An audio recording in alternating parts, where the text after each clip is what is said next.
Welcome, everyone, to the L7C podcast, My Hero Academia case study edition. Today, we are going to be bringing you another one of our My Hero Academia case studies. Like we said on our My Hero Academia third movie review, which by the time you hear this will probably be out. But if not, we reviewed the third movie. Be on the lookout for that one. We said from now until season 6, we're going to do some of these case studies. So we have our My Hero enthusiast, Andrea Alanis. How are you doing today, ma'am? I'm doing well. How are you doing, Martin? I am doing well, especially when we get to talk some My Hero Academia. So this one is actually going to be focused on All Might. Yes. You were the one who brought this idea up, and I thought it was a really didn't realize my camera was on. Great. It was a really good idea and the topic that you brought up. So I'm going to just let you tell everyone the topic and then we'll go from there.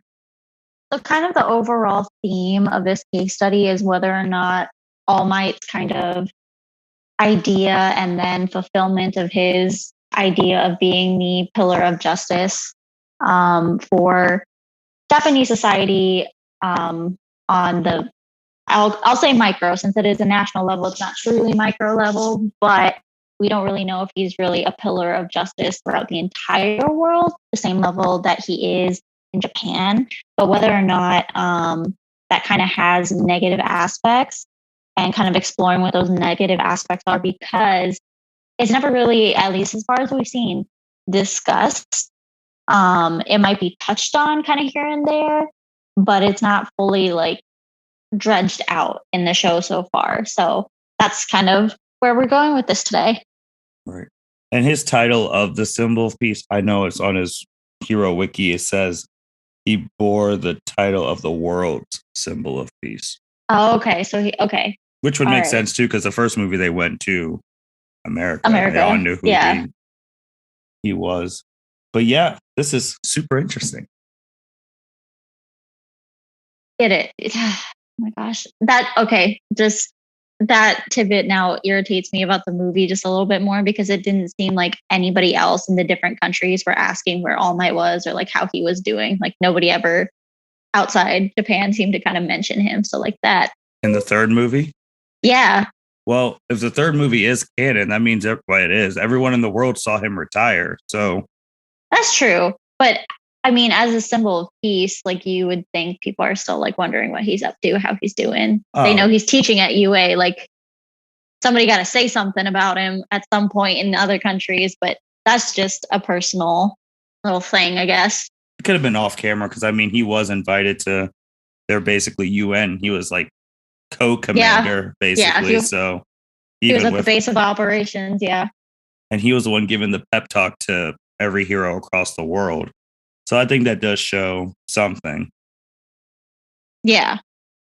Well, basically, we're trying to talk about the negatives of being a symbol of peace, which kind of sounds a little redundant, but there's just some kind of underlying flaws in that thinking, and kind of the everyday application of some of these ideas just aren't sustainable for everyday humans as well as potential other heroes. Because although this is like a quote unquote like superhuman society, All Might seems to be a superhuman. Like how can he do it all when realistically he honestly couldn't? So that's what we're going to get into. So where would you like to start, Martin? Since we just brought up his name, I think we could just start about like the symbol of peace and like the negative connotations with it and go from there. So, I mean, some of the negatives that I picked up from, being a symbol of peace is it's singular. It's one. He is the symbol of peace. He is the only one. That is a lot of pressure. That is a lot of weight on one person's shoulders.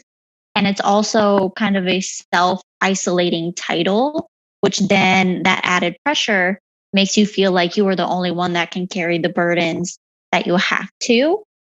And we see All Might kind of doing this when he did have, kind of that partnership with, I'm forgetting his name, but Melissa's uncle when he was in the United States.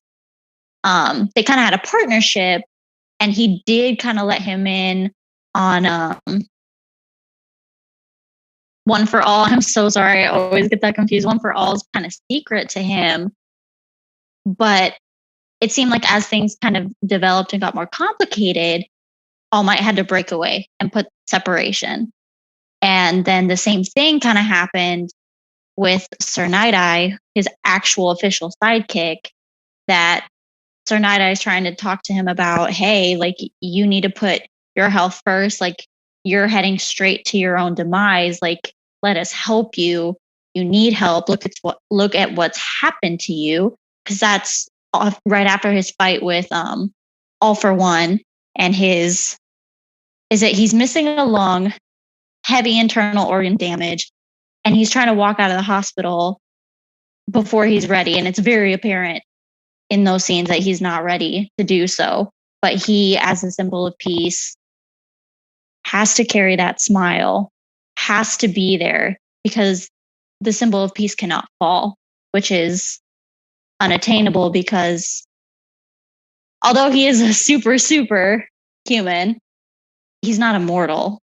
So there is going to come a time when he's not going to be there anymore. And creating a system where a single pillar is propped up, once that pillar is gone, you have that chaos that we're already seeing within the society. And his slogan, although super catchy and super, I kind of want to say American, of I am here, everything is all right because I am here, is very egocentric in that it's not we are here, the heroes are here. It's he himself.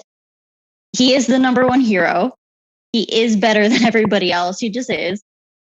But he's not kind of laying the groundwork for the top hero or the symbol to be in close communication, in close working relationships with multiple other heroes constantly. We do see him team up. It's not that he's against teamwork in any way. I don't want that misconstrued. But he has the tendency and kind of values going it alone. And that the burden that he carries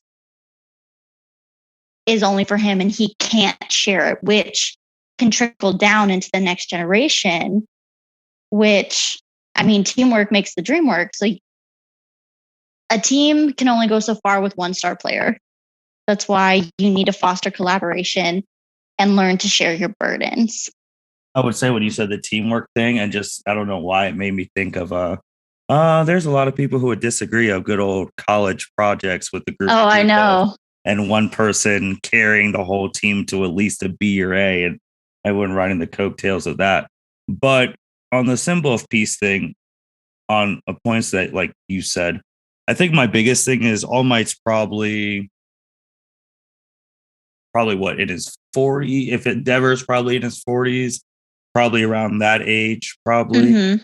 So I would say then that heroes were around way before he got around. Yeah. And he had this dream or this idea before he even got One for All and before he even met his master. So it's like, and that was the only burden, which then it comes to a thing like where I think about, like, we don't know anything about his parents. Like, we don't know if he told his parents, like, hey, I have one goal in mind, become a pillar of hope that people could always rely on during harsh times.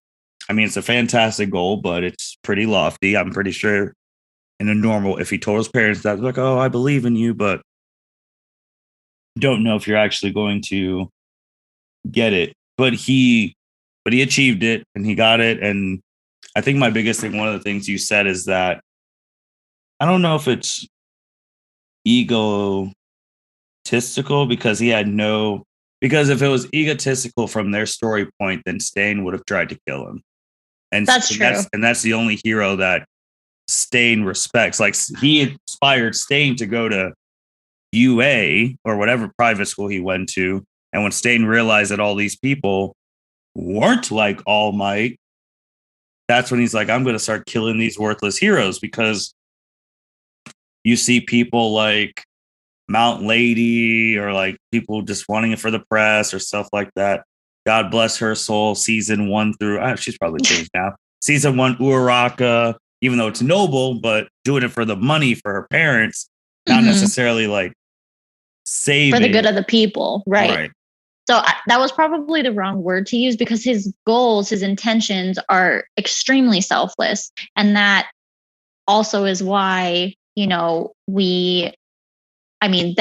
society, as well as we as viewers, when we see All Might pushing his body to the limits, going plus ultra, going beyond, potentially, putting himself in the grave to get the job done against All for One, that it's applauded, it's heroic. However, it's also slightly problematic. I know I'm going off on another tangent, in that realistically, you want heroes to be able to come back day in, day out. And not that they shouldn't overexert themselves, not that they shouldn't go beyond their utmost ability to help save people. But there's a point where it becomes reckless, and in the long run is more detrimental, which is something we've already seen that by All Might's example has trickled down to Deku, in that he's constantly, although part of the reason he keeps hurting himself is because he doesn't have control over One for All, but All Might isn't at the outset telling him to be mindful of his limits. There are times when Deku gets hurt where All Might's like, well, yeah, that kind of sucks, but he needed this moment. Or it took him a little while to be like, hey, Midoriya, you got to stop doing this, because you're going to tear your body up and it's going to be beyond repair. So that's where I'm losing my train of thought. I'm so sorry. I feel like, even though the both of them, as true heroes recognized by Stain, they are completely selfless. They are pushing themselves and doing this for other people, not for their own egos or their own pride.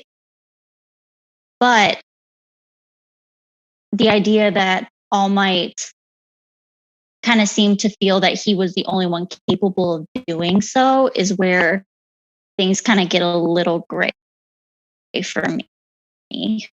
Other heroes do feel that way, and even if their motives, go ahead. No, I was just going to say what you said about Midoriya and him breaking his limbs all the time. Also, the problem with that is that All Might overestimated Midoriya, because when he first got One for All Might, he was able to use it 100% from the start.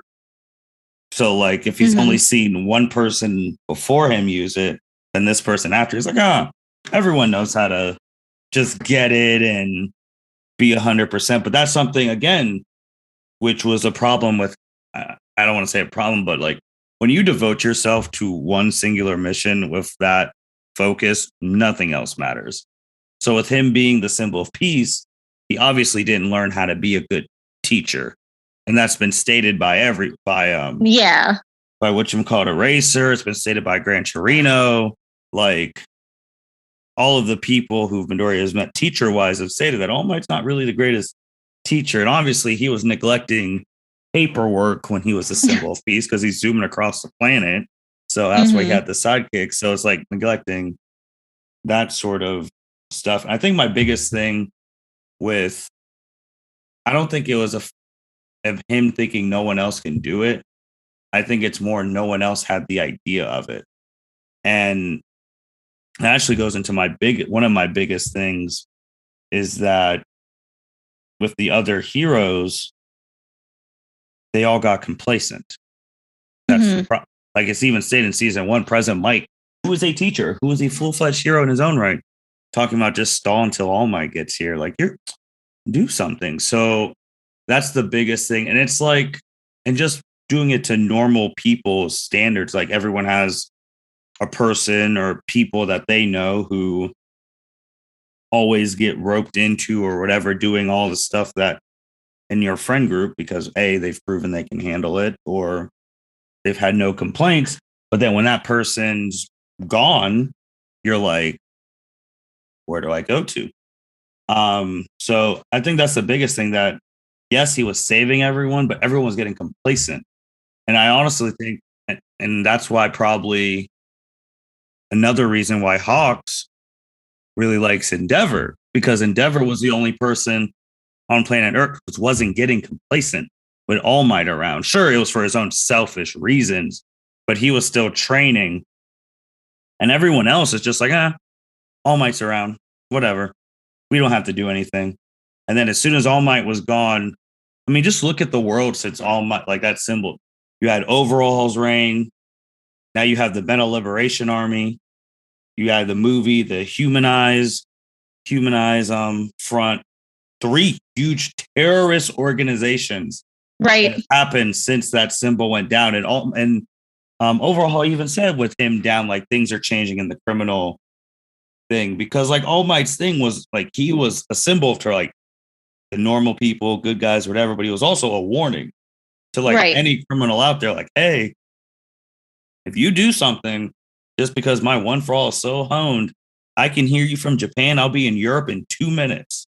Like that's my biggest thing. And Endeavor even talked about in that episode about like what was the symbol of peace.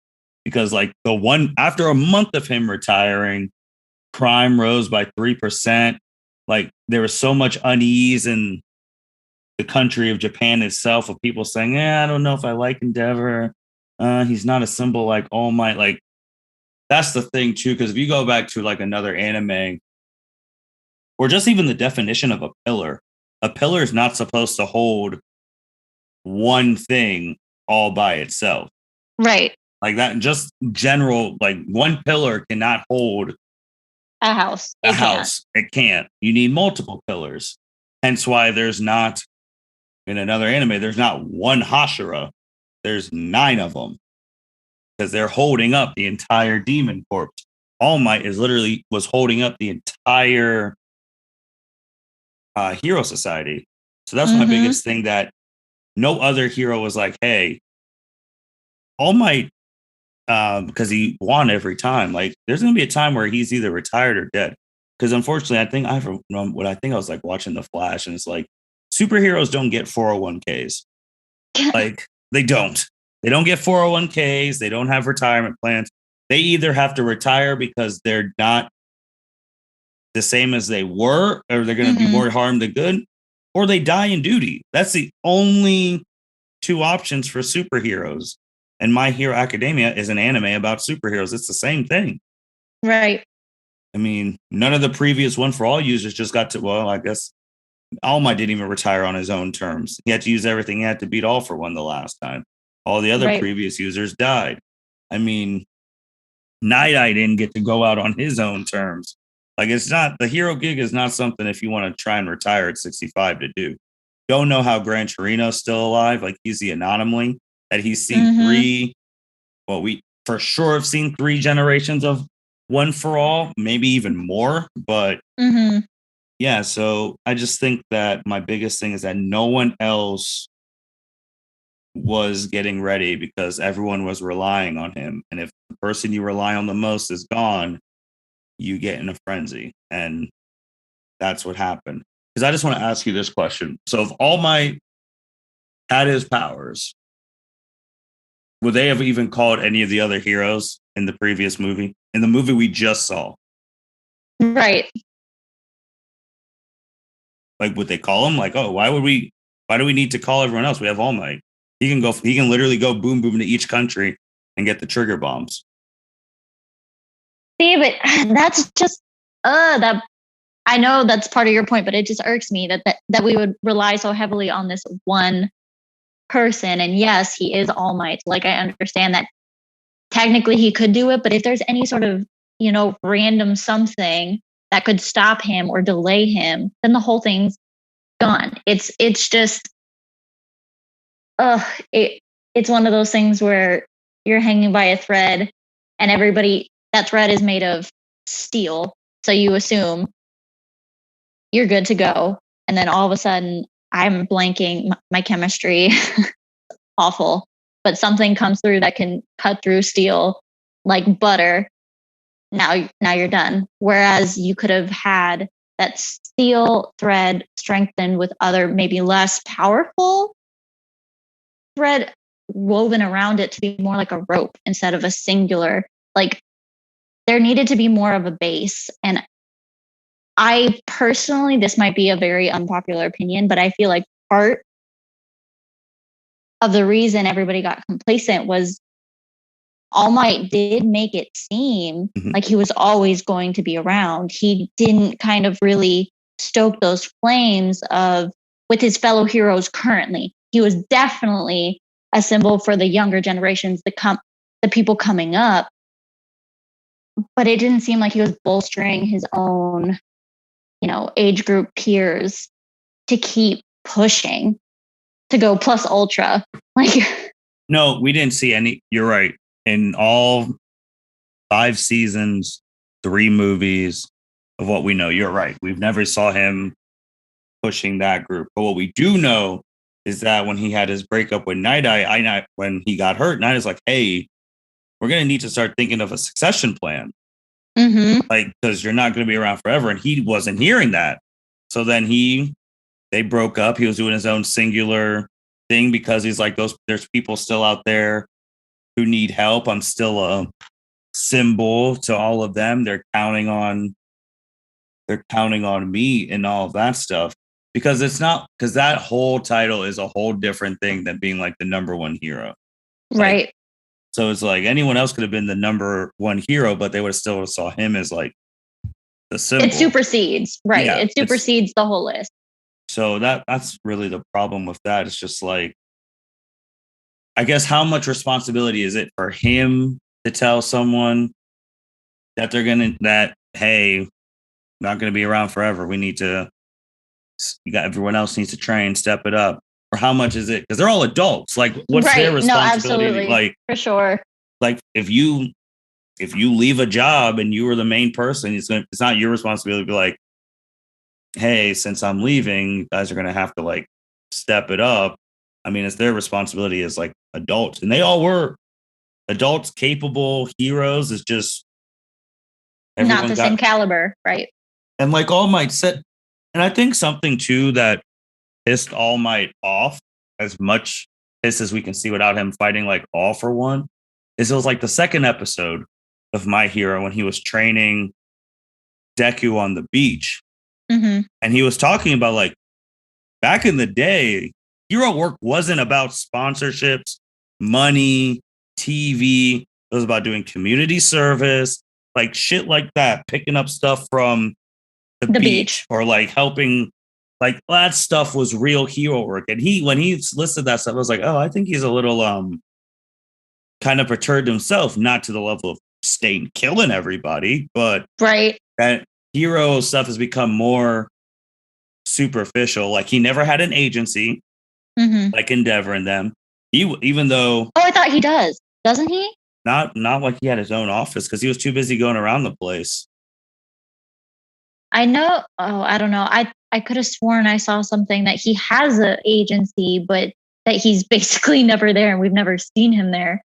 Which, again, because he's too busy and he's everywhere at once, except there. But he wasn't on. He wasn't on there going to like the talk. Like we literally saw a thing of, I don't even know what you want to call it. Their version of what, Wendy Williams, where like Midnight and Mount Lady were arguing because it's the old anime trope of, well, it's not even anime trope now. Now it's a thing. Like I'm the new hot 18 to 21-year-old Mount Lady, and you're the old 40 to whatever year old girl, and people want me because I'm the new hot you thing, and you're out. And that's what's happening in real life too. So, and like for the fact that was on TV where they could have been out doing some hero. Yeah. So it's like almost just like, like you never saw him do any real interviews or any stuff like that. So it's like, I get it. I mean,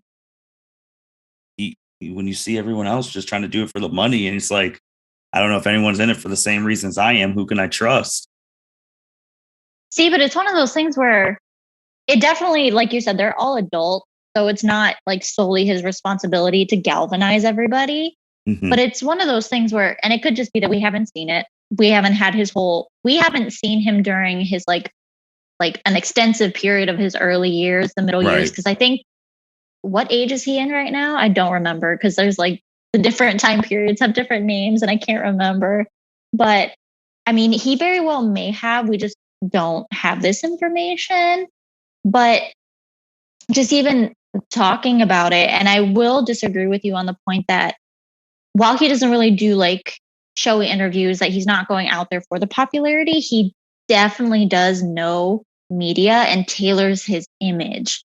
That, always facing adversity with a smile, like always he puts on that, I don't want to say facade because he is All Might, but how realistic is it that you have your guts literally pulled out of your body and you've got a smile on your face?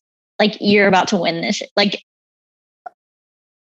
it's just unrealistic. But he did know that that was going to be needed to become that symbol, that he knew he was going to have to put on that big old bright smile on his face to make sure that everybody felt safe, that nobody ever doubted that he was going to win. Yeah, no, you're right. Especially the smile part after the first fight with One For All when he got his stuff ripped out of him. Like that smile, yeah, it was for the public, but like also, I know one of your things was like the mental health, but it was also for him, like right, to hide his like.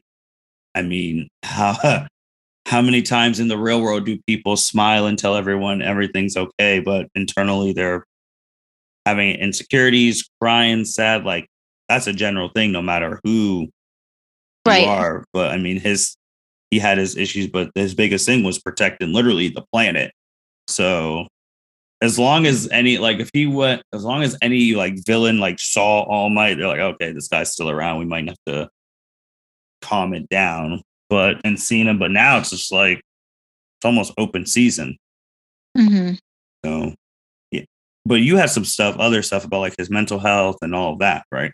So, I mean, not necessarily his mental health because we don't really get to peek into that, but it kind of just like you already kind of brushed over. I don't want to say everybody, a lot of people do have that where they do put on like a mask sort of face. They wear the smile even though they're like holding back tears, all that type of stuff. It just, for me, seeing that reinforces the idea that that's necessary for the benefit of other people. And that's worth more than you actually being authentic with your own feelings and kind of putting your needs behind everyone's at all times, at all points, because you can get deeper into that in that you feel like your needs are worth less than everybody else's. When you look at it as a superhero on a grand scale, the entire world, yes, you would make the argument. Most people would make the argument, yeah, your feelings matter less than the safety of the entire planet.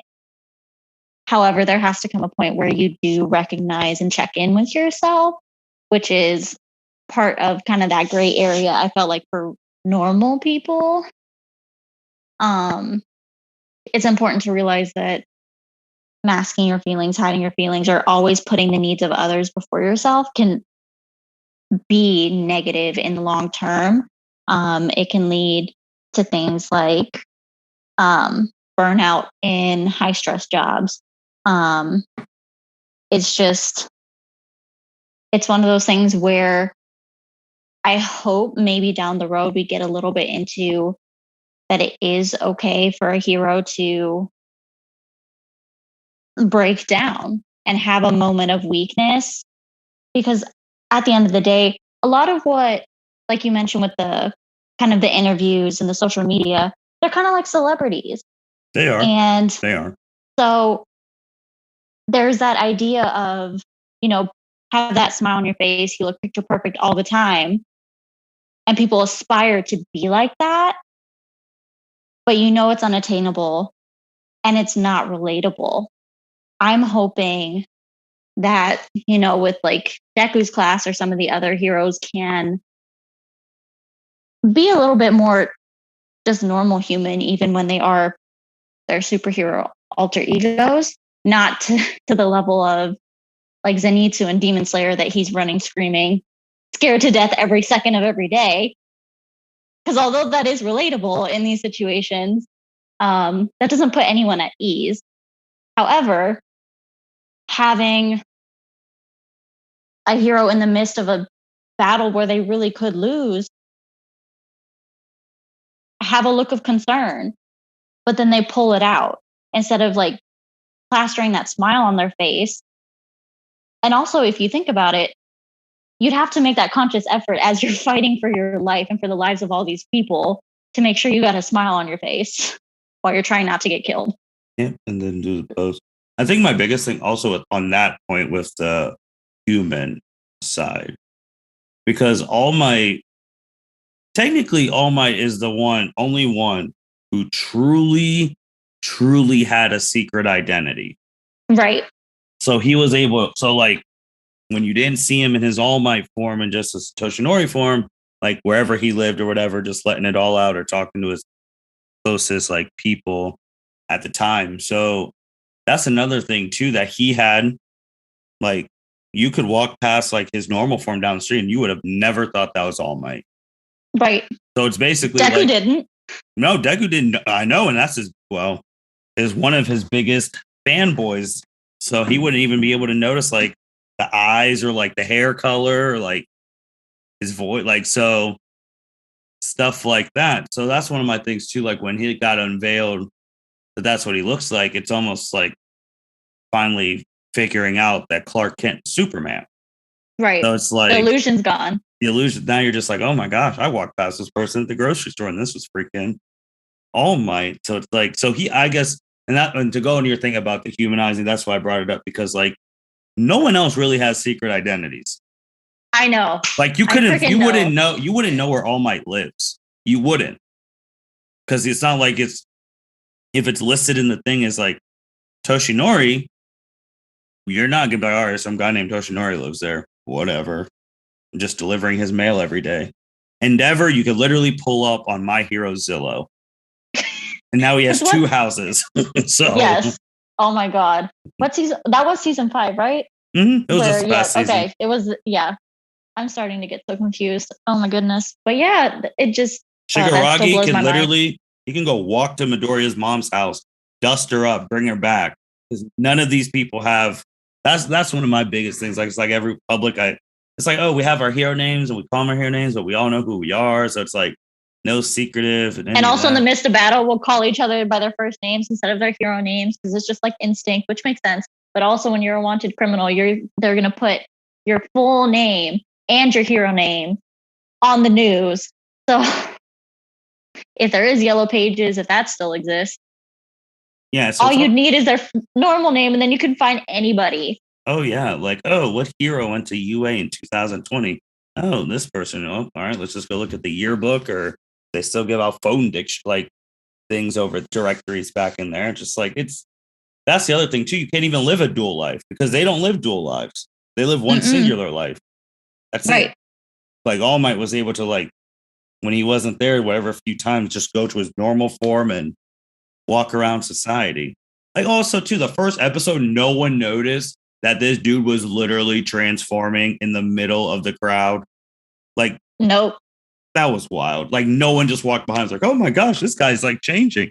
And now he's All Might. But I was like, so yeah, so that's the other thing with that. It's just, they don't have dualities. They don't have, there's a reason like all the superheroes like have their different dualities, like Clark Kent or Bruce Wayne or like all those people. So you don't mix those worlds together, because if you do, if bad guys know who you really are, they're going to go target your loved ones first.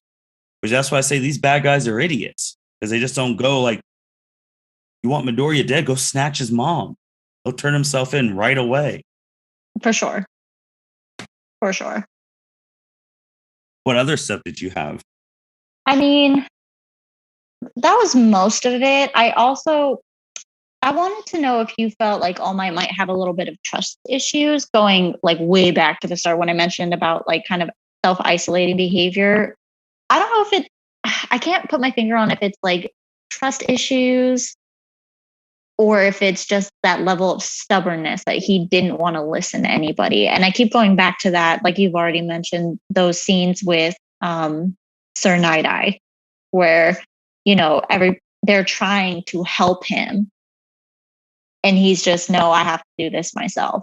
Because from what it sounds like is if Bakugo hadn't known Deku so well, Deku would be shouldering this entire experience and this entire journey with his quirk by himself. The fact that he's able to talk to Bakugo about his quirks now, plural, is a level of support that I feel like All Might didn't have when he was actually at UA. Like that's not something he would have had back then. He would have just had his teacher and oh my gosh, why am I forgetting everybody's names? Gran Torino. I will push back a little on that because Deku didn't tell Bakugo. Bakugo figured it out on his own. Well, right. And then Deku kind of was just like, I couldn't confirm. So like, yeah.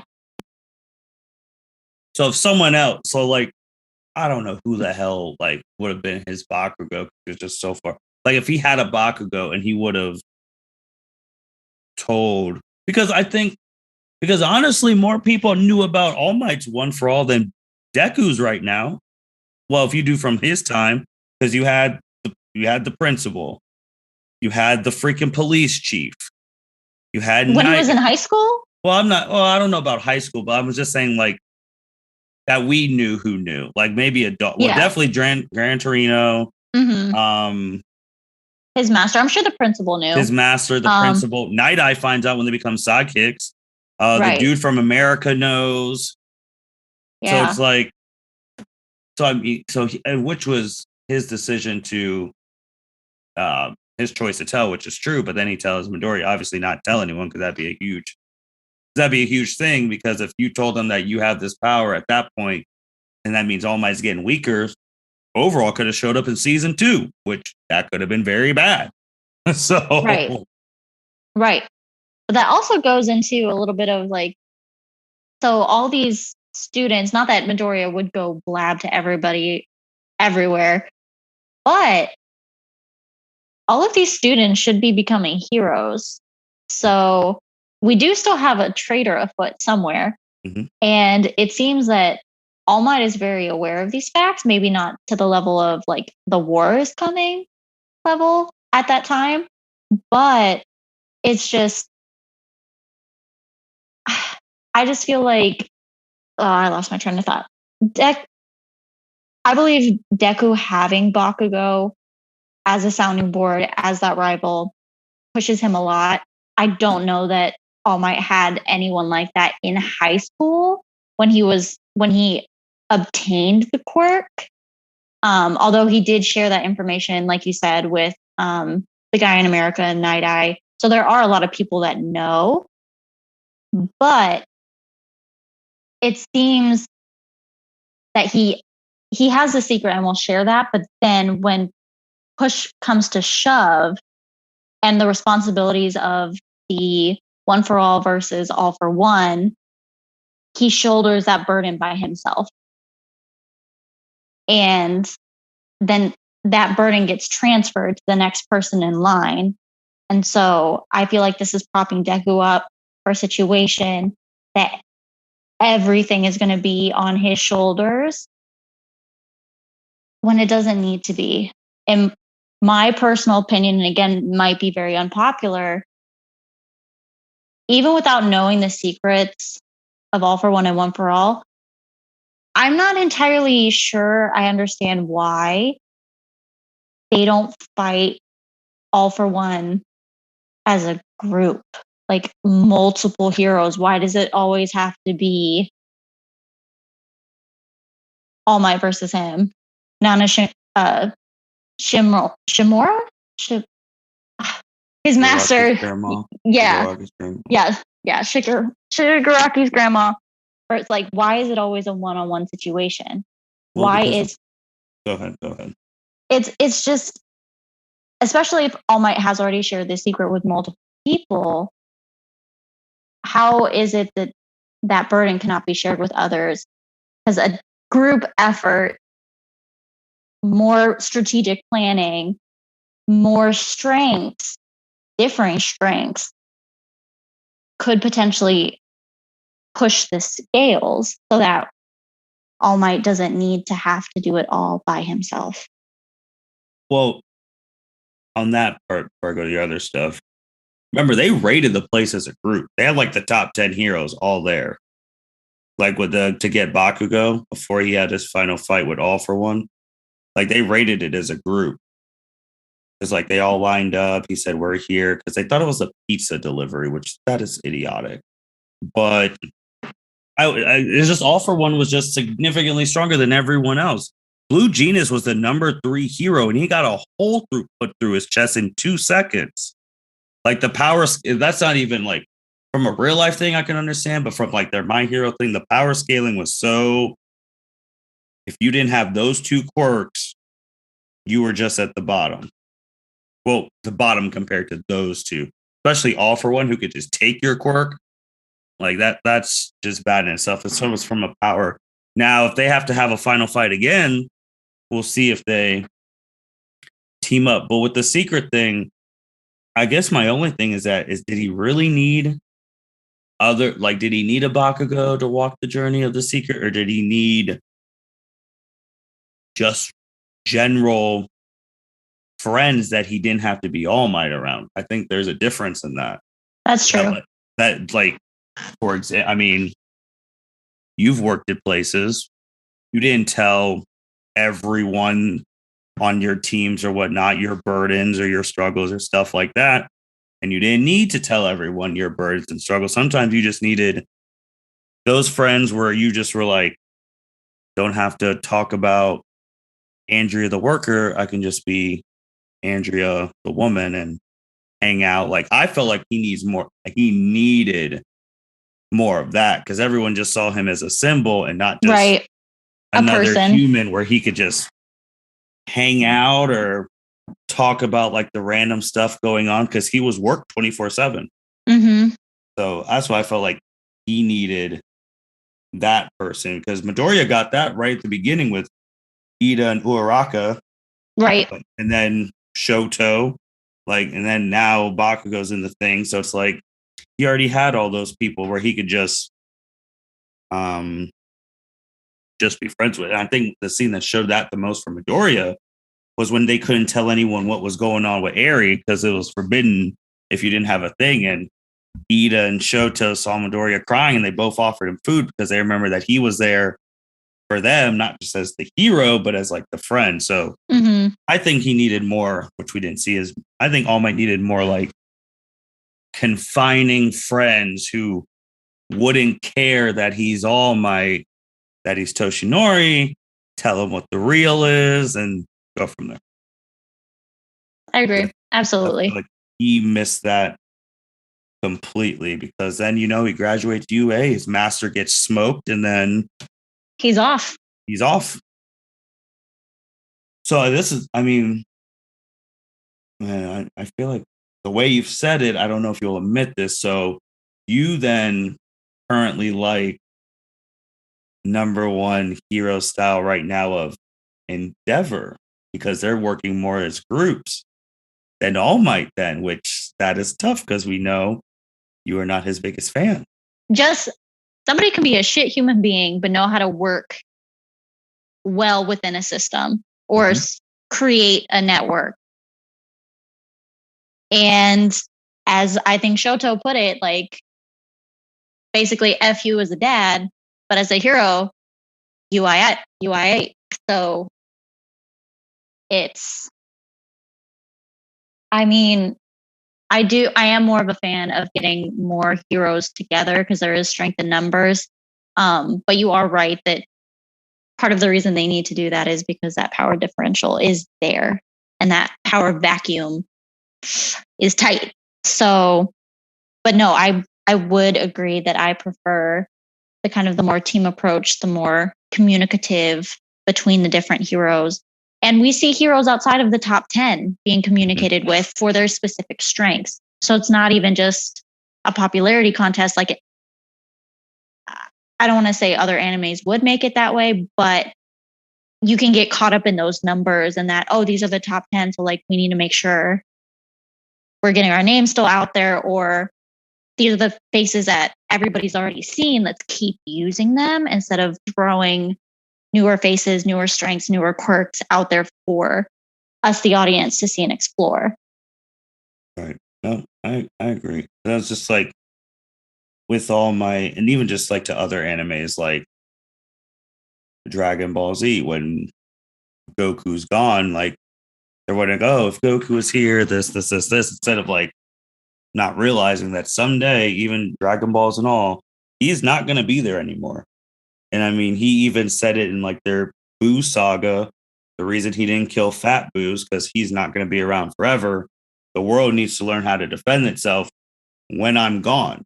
Mm-hmm. Like, and that was like, and that was in the English dub. So Omega character growth for Goku in the English one. But All Might never said like, hey, while I'm doing this, I'm not going to be around forever. Like, I'm going to die. Worst would be if he died in battle on TV and not old age, because then this villain could be like, I killed the symbol. Yeah. Uprising, all of that. So luckily that didn't happen. But it's like the successor. And then Midnight wasn't really, well, obviously he wanted Lemillion to get it because he's trained with him. But Night Eye. Night Eye, I'm sorry. He was more mad that All Might just gave it away willy-nilly to someone he met twice. Yeah, that's like fair. It's like with something like this, it needs to be planned. It needs to be more thought out. Because like, what if Deku didn't turn out? What if Deku got corrupted?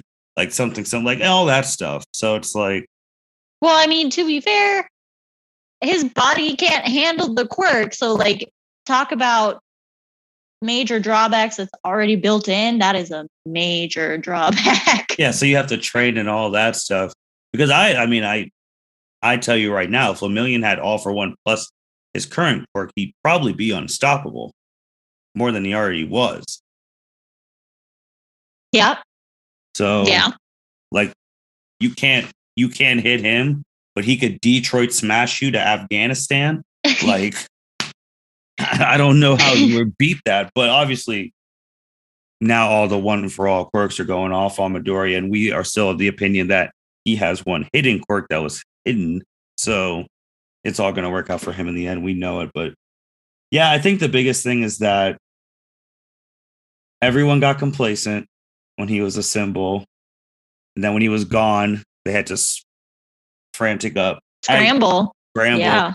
We went 5 seasons. In the 3rd movie, we just found out we had a UN of heroes that assemble on world threats. Like, I think if All Might was healthy, they wouldn't have called anyone. He would have got all the trigger bombs himself. I think if All Might was healthy, they wouldn't even have the team to go raid Overhaul's place. It would have just been just him. Probably. I mean, they're gonna, like, no one in that damn raid thing was gonna beat him. What was Overhaul gonna try and touch him and then get freaking United States smashed? So it's like, I think that's the biggest thing. I think it's for things in real life in general that you can't always rely on a singular person. You gotta be prepared for a day where they're gone or something like that. So, but that's always tough because then you start thinking like, oh, we have to prepare for when All Might's gone. And then they get sad like, oh, there's going to be a time All Might really will be gone. What are we going to do? And then all those emotions come in. But it's a double-edged sword being the one person who could do everything. Because once you're gone, everything crumbles, as we've seen. Yeah. And we'll see in season 6 with a whole war that that most people don't know is coming yet. So, and we've seen with Midoriya, like you said, like it's gone to, and Bakugo as well, because Bakugo was more of a All Might always wins, and he always saw All Might always winning by himself. Mm-hmm. So Bakugo most of the time is like, I'll win by myself. And so, yeah, it's like the Midoriya Bakugo thing. Like, he wants to win by himself. Midoriya basically wants to win by himself so that no one else gets hurt. So it's the same thing, different reasons. But Andrea, anything else on this All Might one? This was fun. Um, I don't think so. I think I covered everything, although not as clearly as I would have liked to.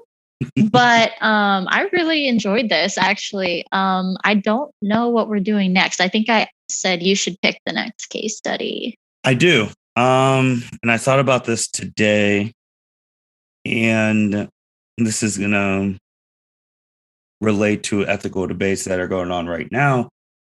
Ooh, Should okay. should the and after watching the movie and actually thinking about it, should the government and the police forces in My Hero actually have the quirk bullet and trigger bombs?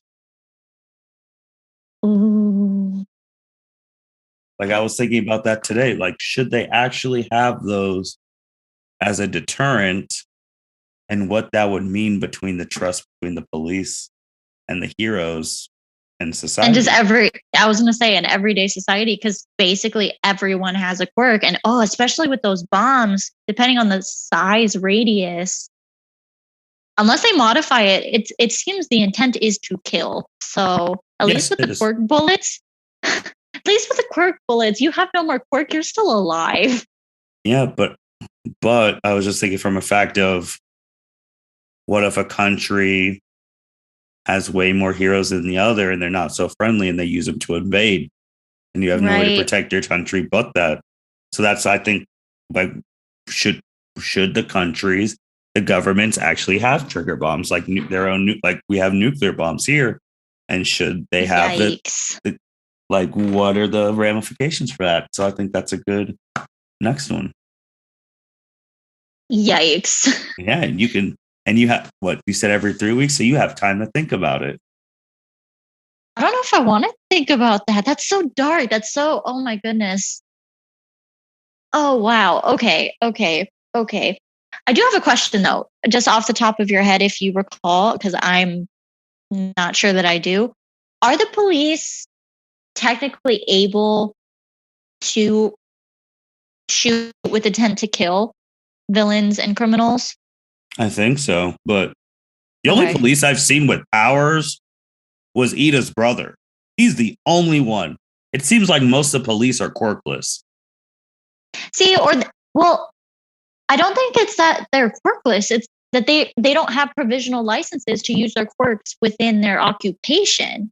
That's what becoming a hero is for. But wouldn't you want your own? Like, wouldn't you want your own special heroes that you know will go by your rules, your code, and all that stuff, and not be in it for like the glamour and stuff? Because if you've noticed, all the police in My Hero every season, they're there just to arrest. Like they've showed zero abilities. Right. And I thought the way I understood it is that it was set up that way, and that the heroes get those licenses to be able to use their quirks to kind of be the more, I don't want to say offensive, but like the more frontline engaged capture. And then the police have the duty of arresting, imprisoning, guarding. Um, but there are times when, at least I believe that I've seen that there are police on scene before heroes are. And I can't recall if they have any authority to actually like shoot to maim or shoot to kill in a situation So involving a villain. I got you with this right here to help you. So when the quirks first came, police didn't list any officers with quirks because their fear their superpowers may be used as weapons. So they were getting quirkless people, and they probably still Okay. do. So if they all have quirkless people, if the heroes turned on the police, how would they defend themselves? And also, Mm-hmm. like it's like you just said, pro heroes did the quirk wielding fine police not only serve to simply arrest criminals that they've been subdued by pro heroes while providing general support enforcing low level crimes. So what if it's a huge group of villains doing high level crimes and all the heroes are dead? Like, what are you going to do? Like, Right. should you have those trigger bombs or bullets in the back pocket? That's something to think about for our next one. Yikes. All right. All right. All right. And anything else, Andrea? Nope. Thanks everybody for listening. Oh, that's it. Everyone take care. Thank you for listening to this episode of the L7C podcast. Be sure to like, rate, review, and subscribe to the channel. Follow us on all social media platforms, and we'll be talking to you guys soon. Take care.